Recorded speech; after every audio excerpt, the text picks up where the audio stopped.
마태복음 11번째 시간입니다.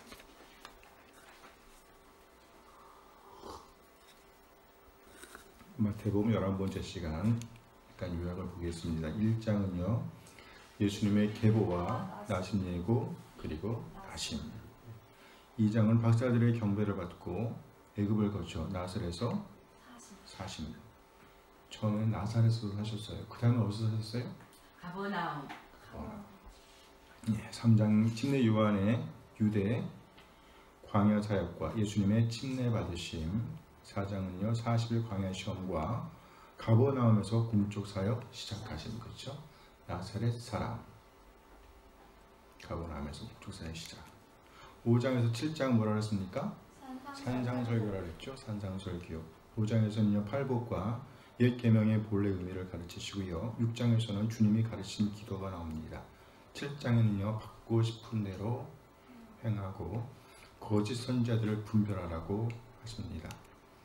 8장 9장은요 이적 모임과 마태 부르심입니다. 9장 9절이네요. 마태를 부르신 사건이. 나병 환자, 백부장 하인, 베드로 장모 등을 치료하시는 이적들을 행하십니다. 10장에는요 12제자 부르심과 파송 강화가 나오죠. 12제자. 네. 한번 해볼까요? 베드로, 요한. 베드로, 안드레, 야고보, 요한. 빌립, 바돌로메, 도마, 마테. 알페오의 아들 야고보와 야고보와 시몬. 그렇죠. 알페오의 아들 야고보와 시몬. 다데오죠, 다데오. 네, 다데오. 알페오의 아들 야고보와 다데오. 그 다음에 시몬과 가룟 유다. 그렇죠. 네, 가룟 유다. 시몬과 가룟 유다. 네. 자꾸만 하다 보면 안 헷갈릴 거야. 지금은 헷갈리는 거야. 그 다음에 11장을 보면 침례 요한의 질문과 회개하지 아니하는 도시들과 초청. 12장에는요 안식일의 주인. 예수님은요 제사장보다 크시고요, 선지자 요나보다 크시고요, 솔로몬 왕보다 크시다 라는 12장에서는 아주 크신 예수님이 나옵니다. 안식일의 주인 누구예요? 예수님. 13장 보면 하나님 나라의 비유가 나오죠. 씨, 가라지, 겨자씨, 한뒤로 보와 진주, 금을 비유 등이 나옵니다. 14장은요 침례 요한의 죽음과 오병이어 이적과 바다 위 걸으심. 15장에서는요 장로들의 전통 논쟁과 칠병이어 이적이야. 앞에서는요 오병이어에서는 몇 명을 먹이셨어요? 5,000명. 칠병이어에서 몇 명을 먹이셨어요? 7,000명? 4,000명을 먹으셨죠. 15장. 16장에서는 베드로의 신앙 고백과 죽음과 부활 예고 첫 번째가 나오고요. 17장에서는요 변화산 사건과 죽음과 부활 예고 두 번째입니다. 그 다음에 18장은요 제자 공동체. 천국에서는 누가 큰 자인가? 라는 것이죠. 누가 큰 자인가. 19장은요 이혼 논쟁과 부자 청년 이야기가 나오고요. 슬픈 이야기죠. 부자 청년 이야기. 20장에서는요 포도원 품꾼 비유와 죽음과 부활 예고 세 번째가 나오는 거예요. 확실하다는 얘기죠. 21장 마침내 예수님께서 예루살렘 입성을 하시고요. 성전에서 장사꾼을 쫓아내시고요. 무화과 나무가 마른 사건, 권위 논쟁, 포도원 농부 비유가 나옵니다. 22장은요 혼인잔치 비유와 가장 큰 계명을 가르치시죠. 가장 큰 계명. 23장에서는 서기관들과 바리새인들을 꾸짖으십니다. 7화. 7가지 화가 나와요. 화. 24, 25장은요 성전 파괴와 세상 끝에 대한 강화, 여처녀와 달란트 비유 등이 나옵니다. 26장은요 향유 사건과 유다 배반, 제자들과의 마지막 만찬, 체포되심, 향유 사건, 향유 사건이 나와요. 27장에서는 유다의 자살과 예수님의 죽임 당하심. 그래요. 28장에서는 예수님께서 살아나세요. 그리고 최후 사명을 주시죠. 제자들에게. 문제는 다 풀어보셨죠? 자, 보겠습니다. 21장에서 나오는 내용이 아닌 것은 뭡니까? 중풍병자 치유. 그죠? 성전 정화 사건 나오고 구원에 대한 논쟁이 나오고 포도 농부의 비유 나오죠. 중풍병자 치유는 나옵니다. 마태복음 22장에서 예수님이 예루살렘에서 유대교 지도들과 논쟁한 주제가 아닌 것은 무엇인가? 22장 가해자의 세금 바치는 얘기 나오죠. 부활 얘기 나와요. 가장 큰 계명 나오죠. 종말은 어디에 나온다 그랬어요? 24, 25장에서 나온다 그랬죠. 종말 강화. 그래요. 마태복음 23장에서 예수의 제자들은 예수의 제자들 공동체에서 사용되지 말아야 하는 지도자들에 대한 칭호가 아닌 것은 친구. 저 친구. 그러니까 아버지가 되지 말아야 사용되어야 하는 게 친구. 그렇죠. 사용되어야 하는 게 친구라고요? 사용되지 말아야 아니지, 사용되지 말아야 하는 지도자의 칭호가 아닌 것이니까 사용되어야 하는 게 친구지. 그렇게 볼 수 있어요? 좋아요. 좋아, 그렇다 그래. 아무튼 랍비라는 칭호와 아버지라는 칭호, 지도자라는 칭호는 인간 사람에게 사용하지 말라. 4번 마태복음 24장에서 예수님의 종말 강화에서 종말의 과정이 일어날 것으로 언급된 것이 아닌 것은 무엇인가? 경제성장. 응? 경제 성장. 그렇죠. 경제는 사실 성장하지 못해. 왜냐하면 난리와 난리 소문이 일어나고 대적한 일이 일어나고 천국복음이 전파가 되는데 경제 성장 얘기는 안 나오는데 그렇죠. 난리와 난리의 소문이 일어나면 경제가 성장하기가 할 수도 있네. 아무튼 성경에는 안 나왔어요. 경제 성장 얘기는 안 나와요. 그 다음에 25장에서 포함되지 않은 비유는 무엇인가요? 이른 아들, 열 처녀, 달란트, 양과 염소. 이른 아들 어디 나옵니까? 누가복음에 나오는 거예요.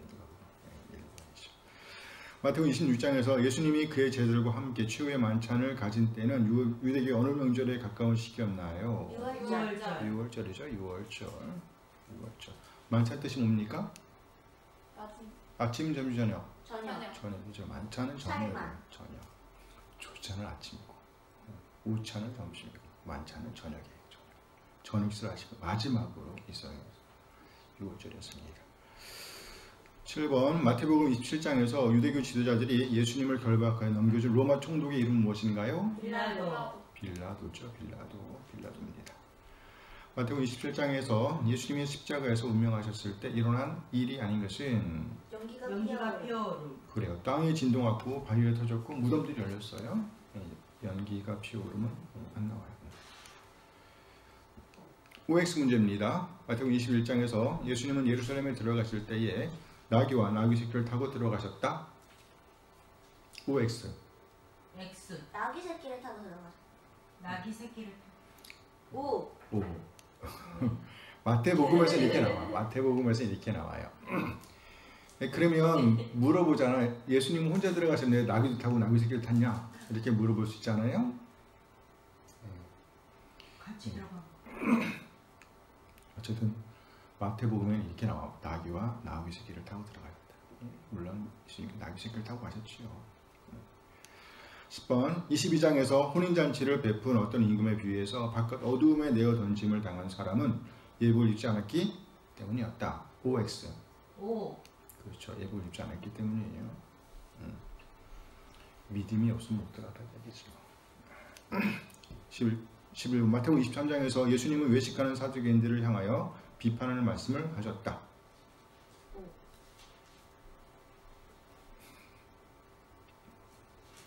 예수님은 누구에게? 바리새인들에게. 그렇죠. 서기관과 바리새인들에게 하셨지요. 얘기는 안 나왔습니다. X입니다.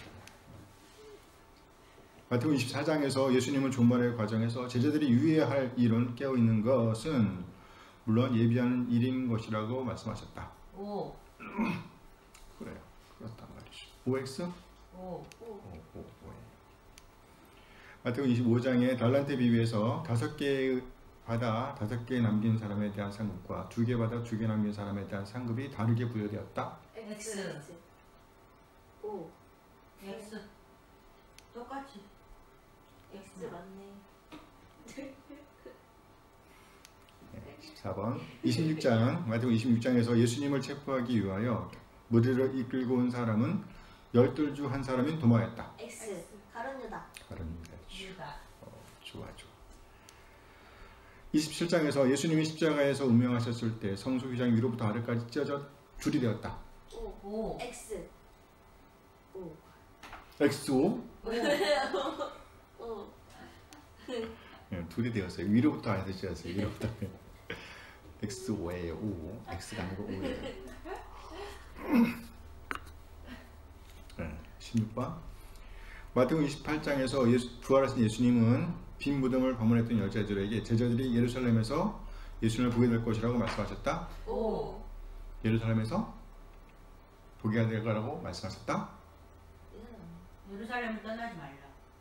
그러니까 이 문제를 보라고. 떠나지 말라고 부활하신 예수님은 빈 무덤을 방문했던 여자들에게 제자들이 X. 예루살렘에서 예수님을 보게 될 것이라고 말씀하셨다. X. 어디서 보게 된다고 했어요? 그 다락방은 아니야. 마가의 다락방? 갈릴리. 맞아, 갈릴리. X. 자, 여기까지 16문제 다 맞았어요? 하나? 둘?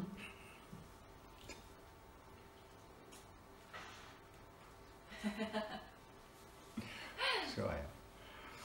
어렵죠? 성경 자세히 읽어보셔야 돼요. 우리가 여기 요약되는 거 보고 시간 나실 때마다 한번 읽어보세요. 1장 하면 뭐가 생각나야 되고 5장에서 7장까지는 그렇죠?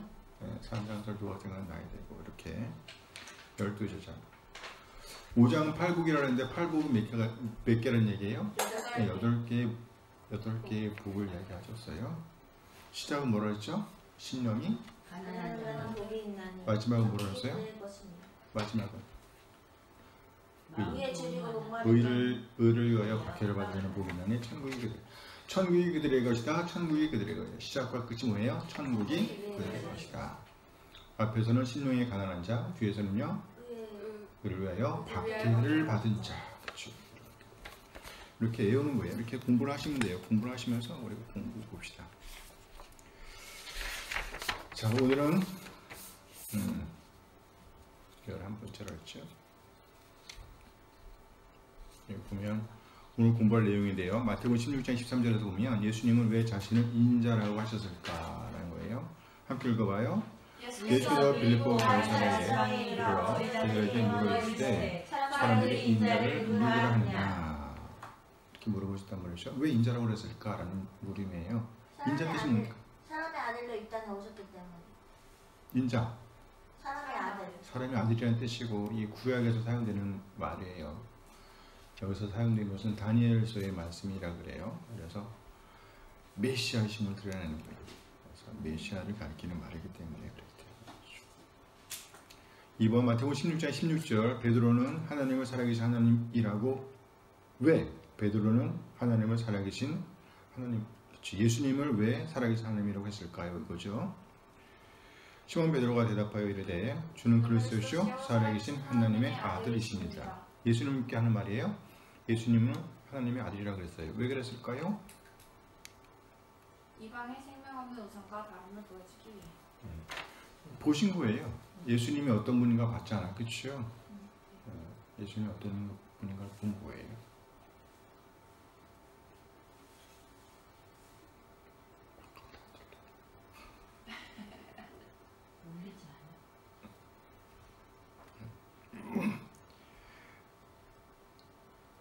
그래서 베드로가 하나님이라고 예수님을 하나님이라고 고백했단 말이죠. 이게 빼면 저기 현장에서 예배하는 사람은 잘 안 들릴 거란 말이지. 그래서 뺍시다. 보는 사람이 싫다 그러니까. 아니라 밑에는 나도 잘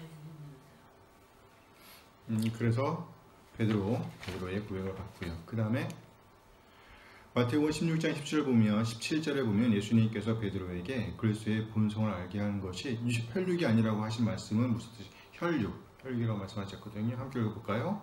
예수께서 대답하여 이르시되 과연하 시몬아 네가 복이 있도다. 이를 네가 알게 한 이는 혈육이 아니요 하늘에 계신 내 아버지시니라. 이렇게 말씀하신 이유가 뭘까? 뜻은 무엇일까? 라고 묻는 거예요. 혈육.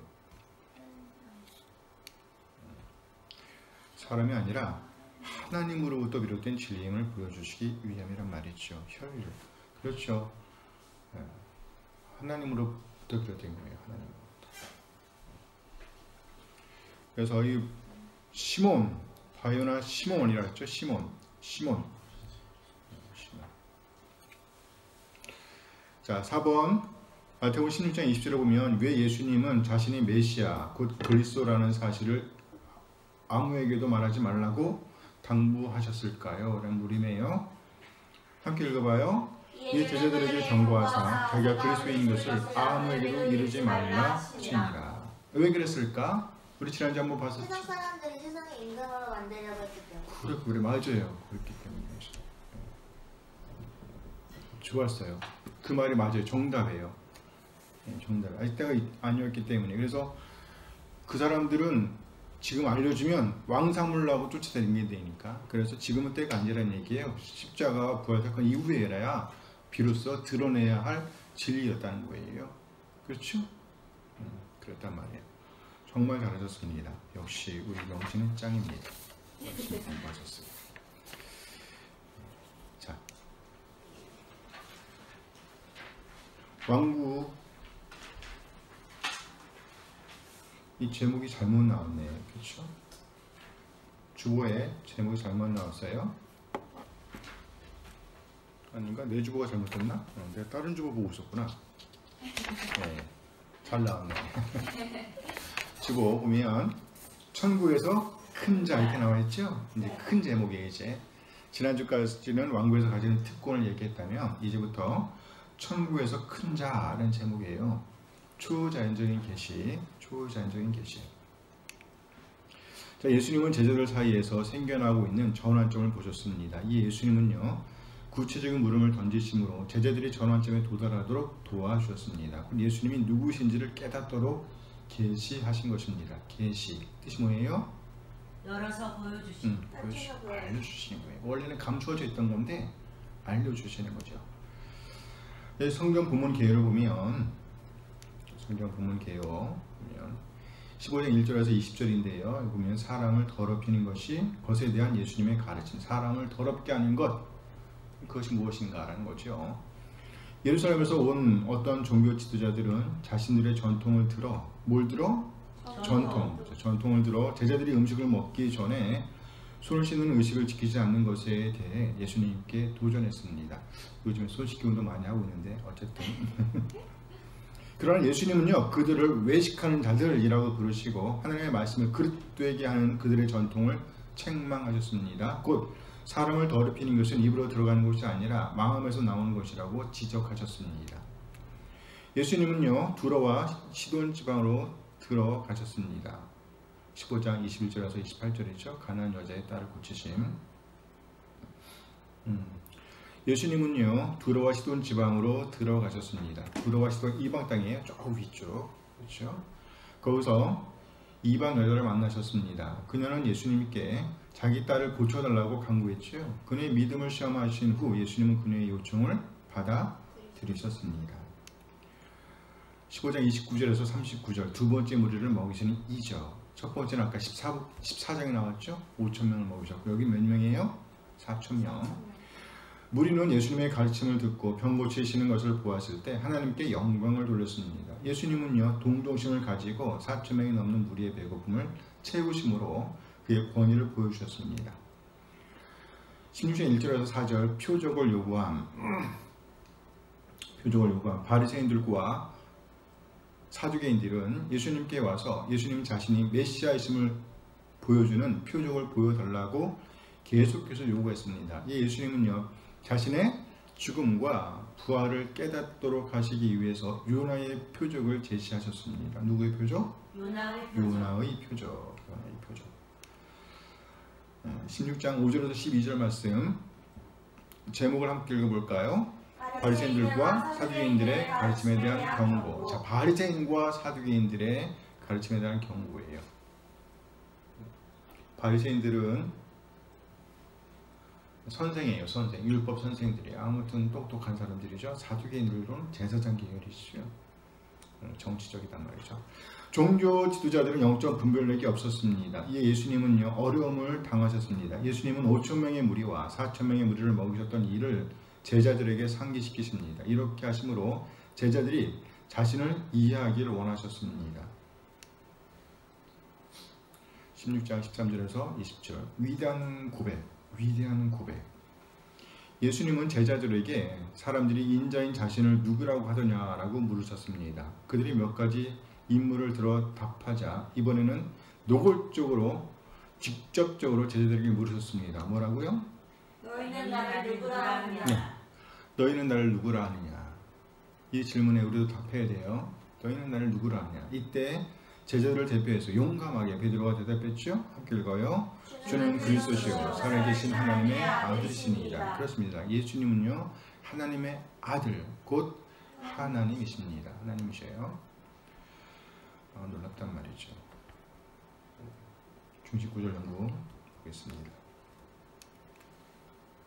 오늘은 16장 말씀입니다. 16장 13절에서 20절까지 말씀인데요. 먼저 16장 13절에서 15절까지 중요한 질문이라는 내용인데요. 함께 읽어봐요. 예수께서 빌립보 가이사랴 지방에 이르러 제자들에게 물어 이르되 사람들이 인자를 누구라 하느냐? 이르되 더러는 침례 요한, 더러는 엘리야, 어떤 이는 예레미야나 선지자 중에 하나라 하나이다. 이르시되 너희는 나를 누구라 하느냐? 가이사랴 빌립보는 헤롯 빌립이 통치하던 갈릴리 바다 북쪽 25마일쯤에 있습니다. 헤롯은요 바니아스라는 옛 도시를 재건하고 가이사 아구스토를 기념하여 가이사랴라고 불렀습니다.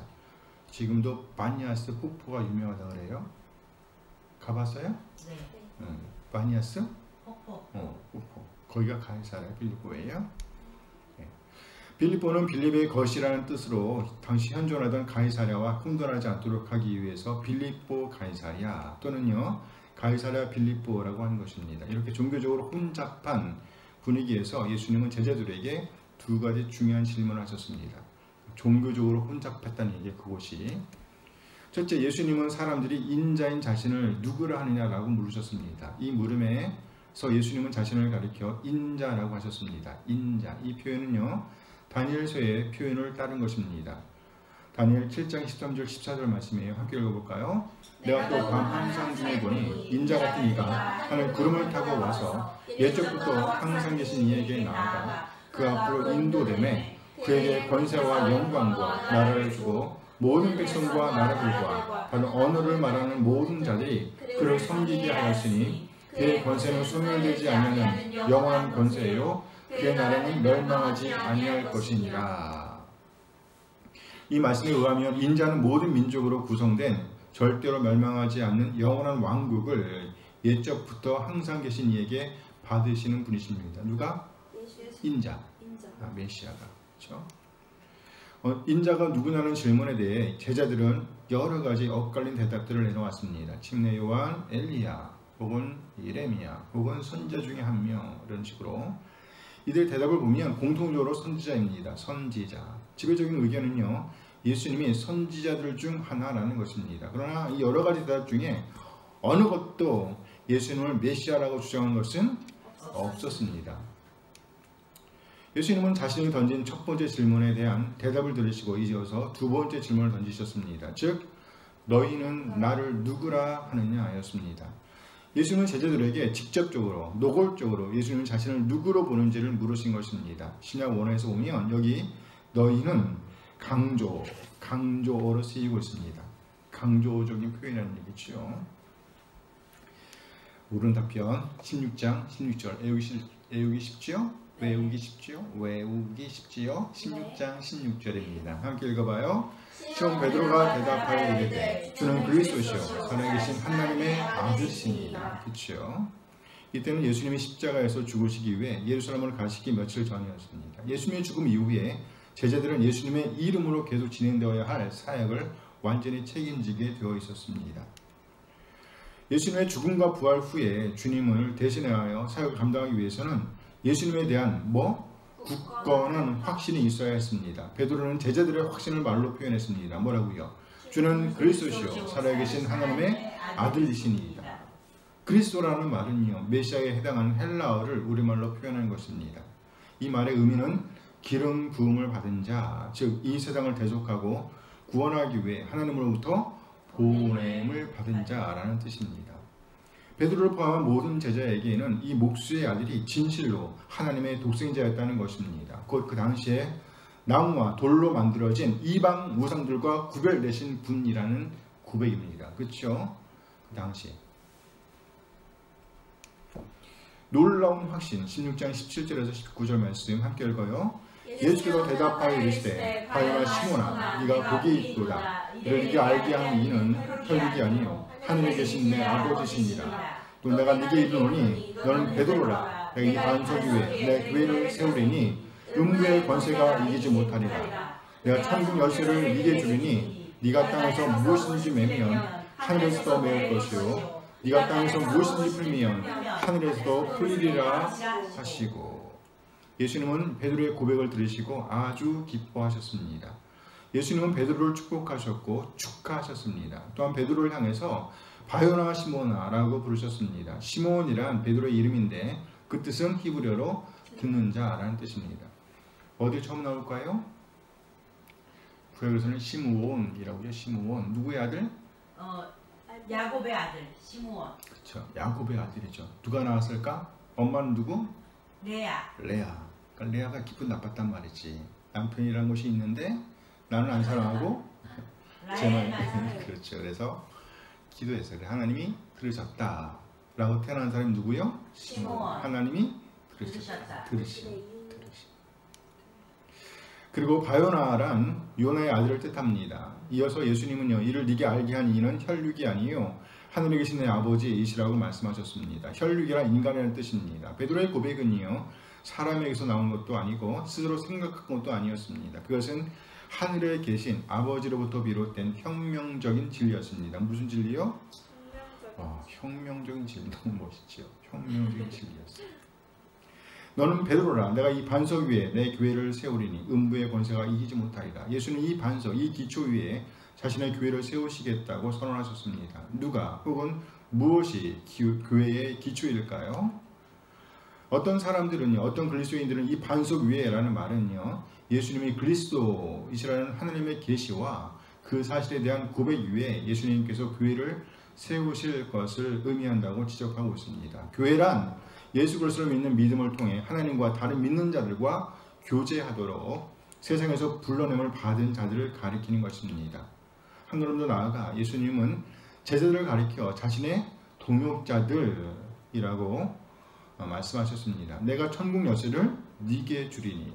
열쇠는 잠그고 푸는 데 사용됩니다. 그리스도인은 복음의 메시지라는 열쇠를 들고 이 세상으로 나아가 사람들에게 복음을 전해 예수님을 구세주와 주님으로 믿게 하여 죄로부터 자유롭게 되도록 하라라고 부름을 받았습니다. 그래서 좋은 소식을 전하는 우리의 사역은 사람들이 그리스도를 믿어 하나님의 나라에 들어가도록 하는 것입니다.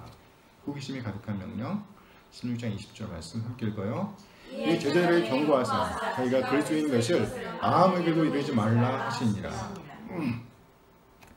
제자들은 어느 누구에게도 베드로의 고백인 예수님이 오랫동안 기다리던 메시아, 곧 그리스도라는 사실을 말해서는 안 되었습니다. 예수는 왜 이런 명령을 주셨을까요? 그 이유는 당시의 시대와 관련되어 있습니다. 그 당시 사람들은 로마 정부를 싫어했어요. 뭘 싫어했다고요? 로마 정부를. 그리고 또 유대인들에 대한 율법주의의 요구에 불만을 가지고 있었습니다. 그래서 그들은요, 메시아가 와서 이 두 개의 집단의 압박을 이 땅에서 몰아내 주기를 기대하고 있었다는 말이죠. 이것이 사람들이 이해하고 있는 메시아의 사명 전부였습니다. 예수님께서 오병이어의 이적을 행하셨을 때 군중들은 예수님을 왕으로 모시려고 억지로 했단 말이죠. 예수님의 생각과 상관없이. 이런 상황에서 예수님을 메시아로 선포한다는 것은 정치적으로 화약고에 불을 붙이는 것과 같았습니다. 예상하지 못했던 위험이 일어날지도 모릅니다. 사람들은 예수님이 의도하시는 방법을 따르지 않을지도 모릅니다. 그러므로 십자가와 빈무덤 사건이 먼저 있어야 했습니다. 그 후에야 제자들은 복음의 진리를 이 세상에 제시해야 했습니다. 그들은 그리스도요 살아계신 하나님의 아들로서의 예수님을 깨닫고 나서야 예수님을 구세주와 주님으로 믿고 또 믿음을 통해 죄의 용서함을 받아 영원한 영적 진리를 선포할 수 있게 될 것입니다. 함께 읽어볼까요? 그렇습니다. 우리는 예수님의 성품과 인격과 사역을 분명하게 이해한 후에 하나님에 대한 생각을 바꾸게 되며 예수님의 생애, 죽음, 그리고 부활의 이적에 대해 이해하고 난 이후에라야 하나님에 대한 사랑을 새롭게 깨닫게 되며 비로소 예수님을 더욱 충성스럽게 따르며 섬길 수 있게 되는 것입니다. 교회는 단순한 건물이 아니라 예수님을 따르는 자들이 교제하는 모임입니다. 우리 예수님의 사역에 동참하라는 명령과 약속을 받아들이는 공동체를 가리키는 것입니다. 예수님께서 메시아, 곧 그리스도라는 초자적인 진리를 믿는 공동체입니다. 이 믿음으로 우리 주님을 온전히 따르는 그의 아름다운 믿음의 유산을 남기는 우리 한 사람 한 사람 되어지기를 소원합니다. 아멘, 아멘, 아멘, 아멘. 네, 교회. 그래서 이 교회는 어떤 공동체냐 하면 초자연적인 계시를 가지고 있는 공동체라는 얘기예요.